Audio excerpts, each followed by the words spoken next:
Part 6. Blood and Bone. Max plunged down the side of a cave wall like a boulder falling off a mountain cliff. When he finally hit solid ground, despite the pain that was vibrating through his body, he pulled out his pistol. He scanned his immediate surroundings, aiming with shaky hands behind him, then quickly to the left and right. Jackson got up slothfully and pushed Max's gun toward the ground. "Be careful with that thing," Jackson said. "I think we lost it." Max shivered as fear, along with an overwhelming amount of guilt, began to creep its way into him. It was his idea to come to this place, and now they would probably die here. "What was that thing?" Wilson asked, scanning the perimeter of their surroundings with his rifle. Max had never even left the compound before now, but Jackson and Wilson were hunters.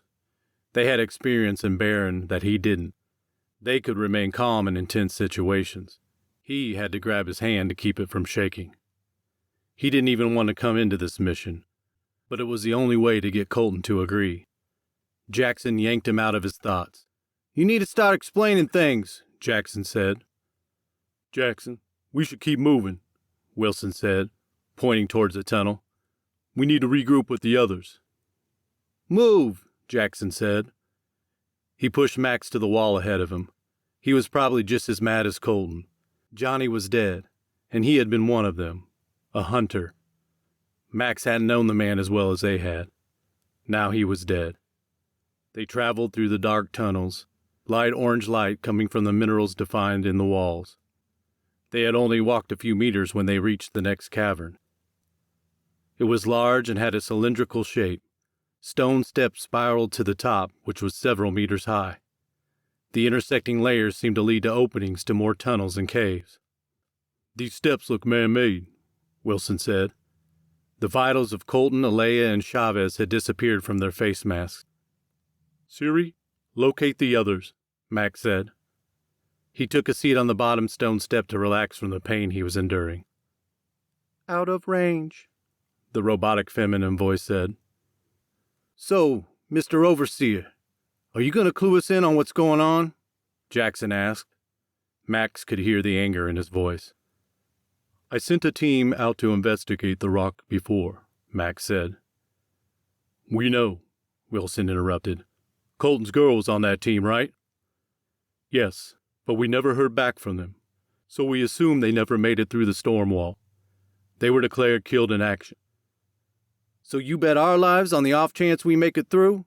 Jackson said. "I was much younger then, and we have better equipment now," Max said. "With the current state of the compound, we had to try. Plus, I think they did make it through."